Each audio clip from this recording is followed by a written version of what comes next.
Assalamualaikum warahmatullahi wabarakatuh. Selamat sore semuanya.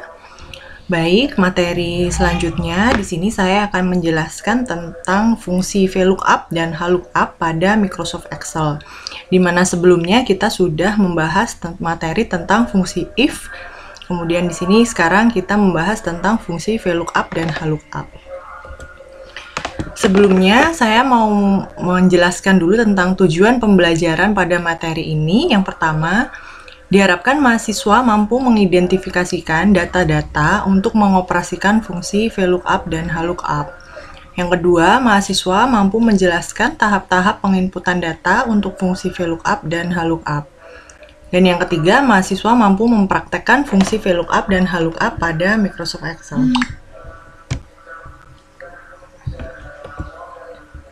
Baik, di sini ada sebuah tabel ya, contoh tabel, di mana saya punya tabel yang pertama ini tabel yang atas, di mana di sini saya ingin mengisikan kolom-kolom yang kosong ini dengan mengisi barang. Di sini nanti saya isikan keyboard, hard disk atau CPU. Kemudian di sini saya akan isikan harganya. Kemudian tabel yang di bawah ini adalah tabel acuannya, di mana di sini terdapat suatu keterangan jika kode 101 itu barangnya adalah keyboard, kode 102 barangnya itu adalah hard disk, dan kode 103 barangnya CPU, berikut juga harganya. Nah, di mana nanti saya akan mengisi kolom-kolom yang kosong ini dengan menggunakan fungsi VLOOKUP dan juga fungsi HLOOKUP. Jadi sebenarnya apa kegunaan dari atau manfaat dari fungsi VLOOKUP itu?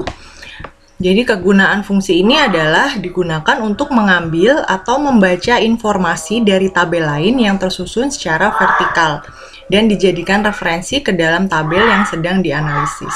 Jadi ada kata V di sini ya, VLOOKUP ini adalah suatu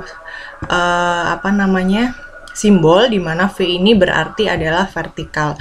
Sedangkan HLOOKUP berarti simbol H itu artinya adalah horizontal.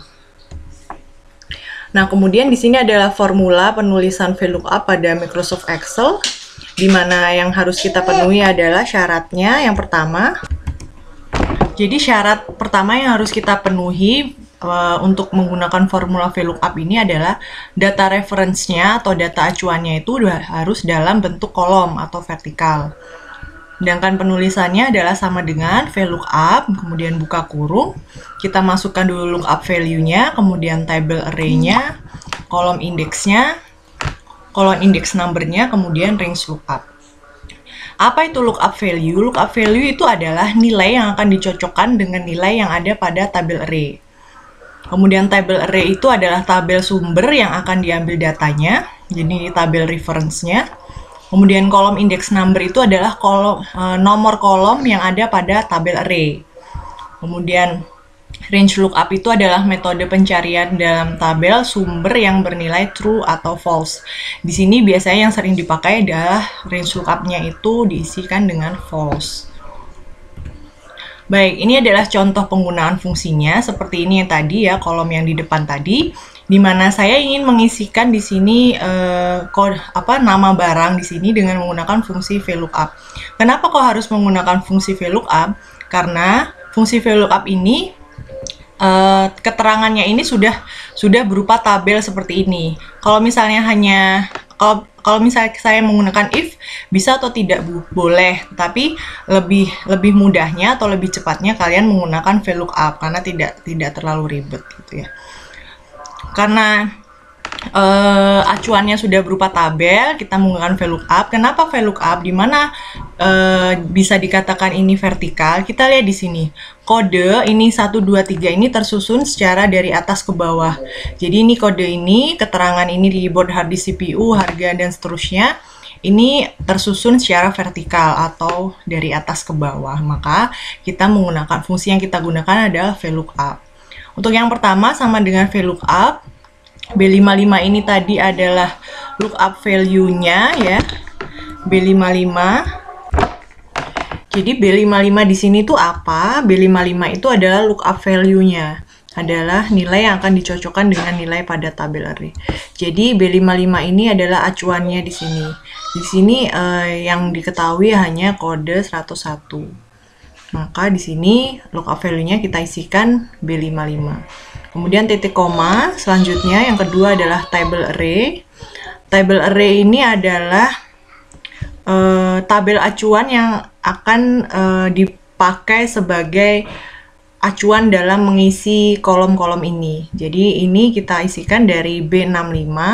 B65 itu adalah mulai dari headernya ikut ya. Jadi mulai dari B65 sampai dengan D68, sampai dengan D68 sampai sini. Jadi ini kita blok semua, kita tahan, kemudian kita blok B65 sampai dengan D68.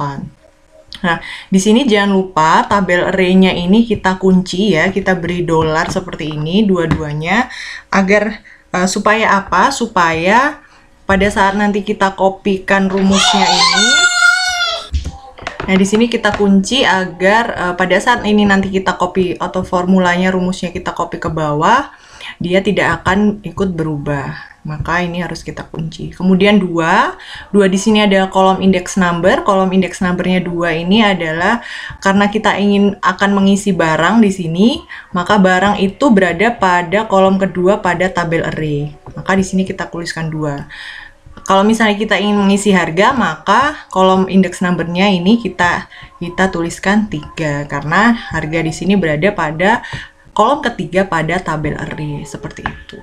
Kemudian di sini adalah range lookup-nya false.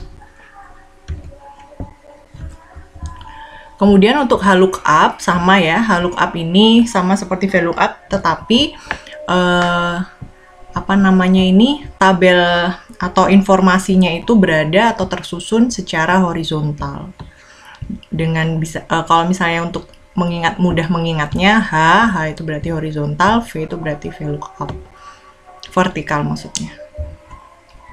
Untuk penulisan formulanya sama, jadi isinya pun sama, tapi di sini tuliskan HLOOKUP. Nah, yang berbeda di sini, yang berbeda pada kolom index number. Pada HLOOKUP, kolom index numbernya itu adalah menunjukkan nomor barisnya, karena kita lihat di sini. Nah, seperti ini. Tabel acuannya dia tersusun, datanya ini tersusun secara horizontal, karena pengisiannya dari kanan ke kiri atau menyamping seperti ini, maka dikatakan ini adalah tabelnya tersusun secara horizontal.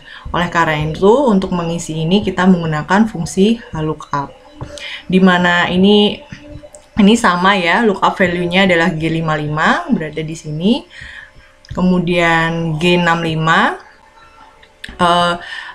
table array-nya berada mulai dari G65 di sini sampai J67. Nah, ini kita blok, kemudian jangan lupa kita kunci. Nah, kemudian di sini kolom index number-nya adalah 2 karena kode keterangan. Keterangannya berada pada baris yang kedua. Kalau harga berarti kita juga melihat di sini harganya berada pada baris yang ketiga. Untuk range lookup-nya adalah false. Jadi penulisannya hampir sama, tetapi yang perlu diingat adalah kalian lihat dulu tabel atau tabel acuannya ini dia bentuknya vertikal atau horizontal. Baru kita bisa menentukan akan menggunakan fungsi VLOOKUP atau fungsi HLOOKUP. Baik, itu tadi adalah materinya. Sekarang kita coba untuk praktekkan lewat Excel ya. Nah, seperti ini tadi adalah contohnya. Ini berarti tadi barang itu kita tuliskan sama dengan, karena ini tabelnya berupa vertikal ya, berarti kita tuliskan nanti dengan VLOOKUP dulu, sama dengan VLOOKUP, buka kurung. Nah, ini kan sudah ada ini ya, ada ininya. Lookup value-nya berarti ini. Kemudian titik koma. Nah, tabel array itu adalah ini, kita blok semua seperti ini, kita tahan, kita blok. Nah, jangan lupa kita beri kunci, kita kunci dengan tekan F4 seperti ini ya. Kemudian titik koma, tabel kolom index numbernya berada di kolom yang kedua. Kemudian ini adalah false. Kemudian kita enter. Nah, ini otomatis akan terisi keyboard. Kemudian tinggal kita double klik saja seperti ini, dia sudah akan tercopy ke bawah. Kemudian untuk harganya sama ya, VLOOKUP. Lookup numbernya ini, kemudian tabel array-nya ini, kemudian index numbernya adalah 3, karena harga ini berada pada kolom yang 3, 1, 2, 3. Kemudian range lookupnya adalah false. Kalau sudah, kita copy. Nah, kenapa ini salah? Coba kita lihat di sini. Kira-kira apa yang kurang? Ya, betul. Ini tadi kita belum beri, belum kita kunci. Coba kita lihat kalau misalnya seperti ini tidak kita kunci, seperti apa jadinya. Jadi di sini kan awalnya B65 sampai D68 sudah benar. Kemudian kalau kita tarik ke bawah, kita lihat rumus yang ke bawah. Nah, maka ini dia akan turun ke bawah. Dia mulai dari B66. B66. Jadi pada baris yang kedua ini, harga yang nomor 2, dia akan mulainya dari sini.